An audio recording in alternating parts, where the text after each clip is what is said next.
Hey guys, I'm Mocha Miller, realtor with the agency Colorado Springs, and here is your whiteboard question of the day. When should I start shopping for a home? We get asked this question a lot, and the answer is it depends. What does it depend on? It depends on how are you going to pay for the home. So I want to unpack that for you really quickly, and I've written up here some types of payment that you could use to buy a home. There are cash buyers, those are going to be investors, or people who sold their house elsewhere, made bank, and have enough to buy another house outright.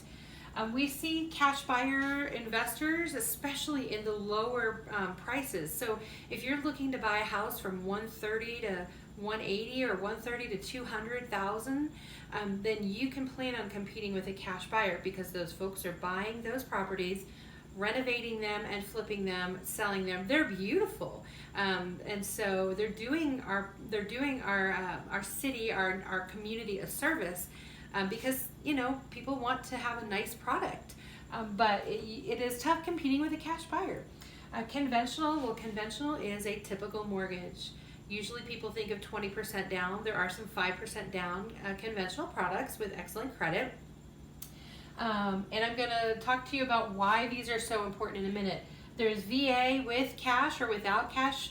VA, you could just use your loan, or you could use your loan plus bring some money to the table. And FHA with CHFA, that's down payment assistance. So if you look at up here, these top two products don't have any restrictions on what kind of property you can buy. You can buy a hovel, you can buy a shack, you can buy something that needs just everything, needs to be gutted and redone. You can do it. That's your choice. But once you get below the line, we're looking at different products, VA, FHA, they're going to have restrictions. The VA product is a product for former military or current military. Using their VA benefits, they can get a mortgage, and the military is pretty particular. The VA is pretty particular. They want their people to be able to walk in, move into a home, and not have to do renovation. So when VA appraisers come through, they're appraising the property, but they're also making a list of anything that needs to be repaired. Sellers then have to have that fixed before y'all can close.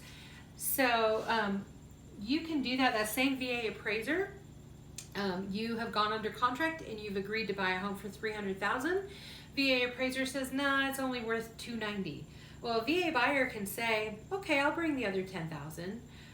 But there's still restrictions, and they're still restricted. You still can't buy that product or that property, unless the house is ready to move in.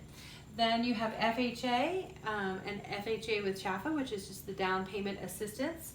Well, the same situation is with FHA. There are limitations as to what kind of properties you can buy and what condition they're in. So why does that matter? Well, if you're a seller, you're selling your home, you want kind of the least headache possible. You want the offer that you don't have to fix things before you close, and you're not getting nitpicked. Oh, okay, y'all need to replace this trim and paint this or fix that. So a seller is going to want to go with the path of least resistance. That's going to be cash and conventional. What does that mean for you? When should you start looking to buy? Does that mean it's hopeless and there's no way to win? No, of course not. Not every house has a cash or conventional offer on it.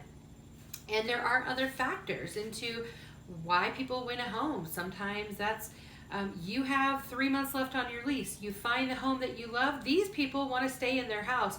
They need to sell it, but they would love to stay there for another month. Awesome. Works out, you guys. They accept your offer, and there were cash and conventional on the table. You're a VA buyer, but they accept your offer because you're giving them another month to rent the house back from you. And that is what was more important to them.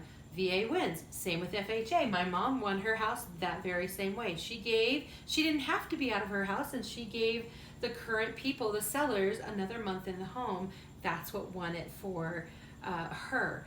What's important is that you're working with a realtor who can help you and who is really good at strategy and counseling you and coaching you to make these kind of offers, because what is important to the sellers, that's the kind of offer you need to write. Long way around it. Here's what I'm telling you. These folks, we have more restrictions, okay, what we can do, and we're not necessarily quite as attractive as these folks. However, we have other things that we can play with. We have maybe you have a month or 2 months, you can offer them a lease back or a rent back. But lastly, here's what I'm going to say. There's money and there's meeting that person's pain point. Sometimes making a move less painful for the seller is actually more valuable than anything. So working with a really great realtor like the ones here at the agency makes all the difference in the world. And lastly, I'll tell you this, the long answer, short answer is you should give yourself a minimum of 3 months.